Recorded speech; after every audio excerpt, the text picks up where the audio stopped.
Okay. Now, that's another problem because that is the home area of the reptilian races. Now, the ones that are here on the Earth have changed or moved into another form of civilization or culture, which is not the intention that the Draco intended when they first came here. Mm-hmm. So the reptilians on this planet are in big trouble. And they are directly related to the Montauk Project. Yeah, they were very much involved with that because they are tired of living hidden lives, and they are very anxious to become public once more as they were in the past.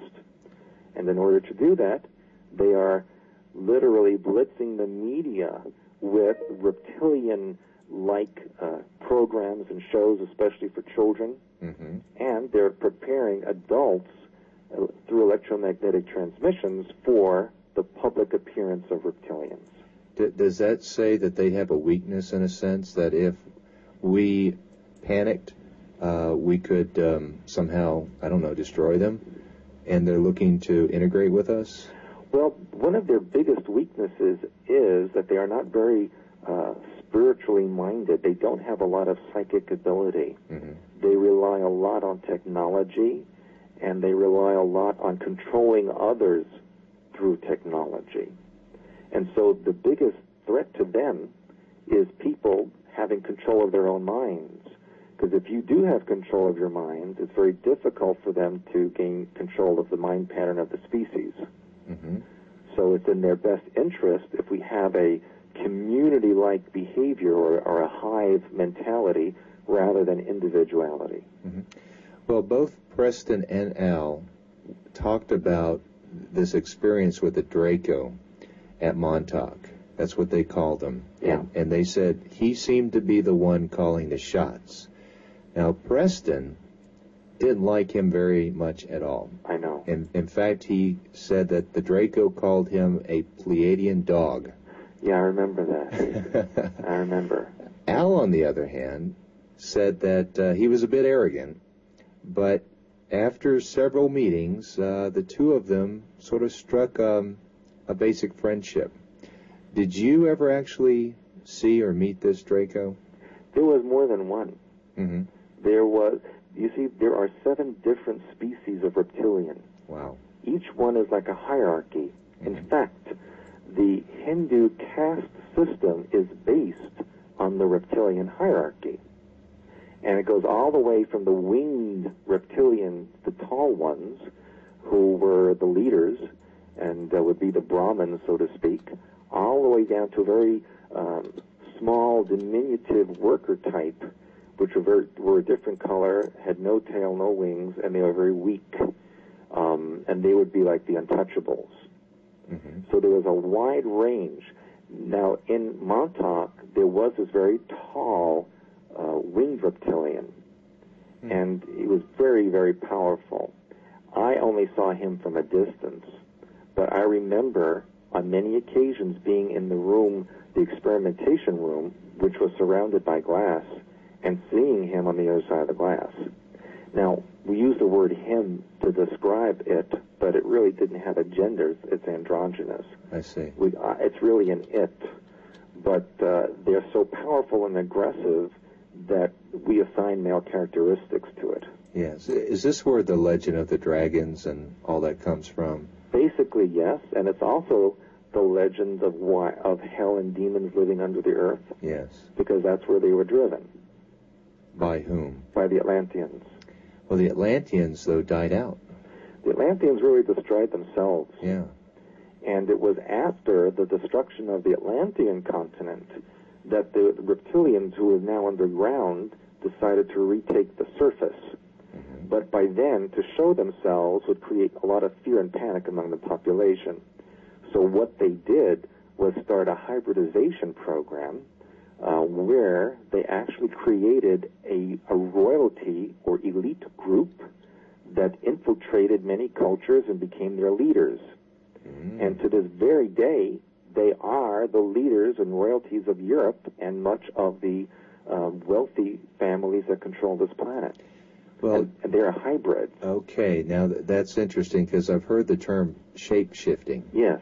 Is this something that they can do? Yeah, especially, see, all human beings have reptilian DNA. That's what the story of Adam was about. Is that why we have a tailbone? Yeah, and why you have skin that wrinkles and peel, why we have reptilian brainstem, because we have reptilian DNA. That's why they consider us to be part of them, and why they have no problem in controlling this world. But the shapeshifters actually have more of a 50-50 split between human and reptilian genetics. See, most human beings have less than 10% reptilian genetics, whereas the shapeshifters are 50-50. Now, when they start getting more towards the reptilian side, they have a harder time keeping a human form, and therefore they need to ingest human hormone and bodily materials in order to maintain a human form. Like blood? Yeah, like blood, organs, that type of thing. Huh.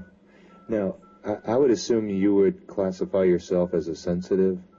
Well, I don't know if there's a word that describes me.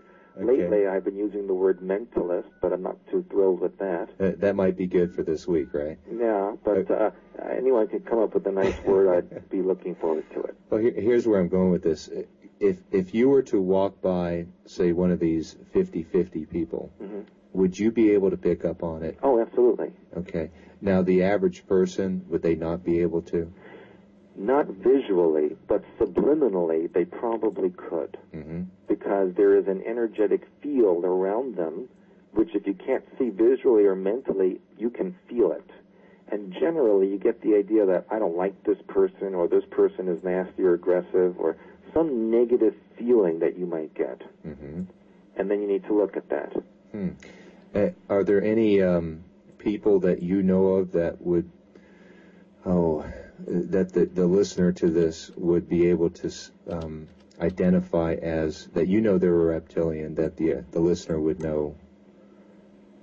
Well, just take a look at the royal family of England. Of England, or okay. Any of the royal family in Europe, because they're all related. And in fact, even most of the presidents of the United States. You say most of the presidents? Not all of them, but most of them. Huh. Well, I know it's very interesting that they all have some relationship to a royal family in England or Scotland. Exactly. And so you think that's where they get the DNA from? Oh, that's exactly where it comes from. They're all related to Charlemagne. Huh. Then, at Montauk, who would you say actually ran the show? Well, there was John von Neumann, and then there was this tall reptilian, whom, again, I didn't have direct contact with him, but I did see him, and we all knew to stay away from him. And then during the years, I had many different controllers who would be, or I should say overseers, who would be in charge of what I'd be doing. Now, I was in no way high up in any ranks. However, the anomaly for me was that I survived a lot of it.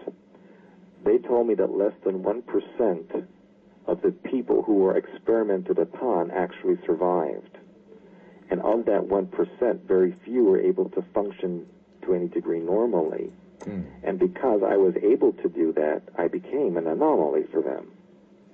And so they allowed me more freedoms than they did the others. Wow. And eventually, I moved up from being a guinea pig, if you want to use that term, to being one who actually prepared the other children for work with some of the psychics and for some of the experimentations. Well, let's get into this program and the process of the program itself. So, as I understand it, the program was to create a mind control slave?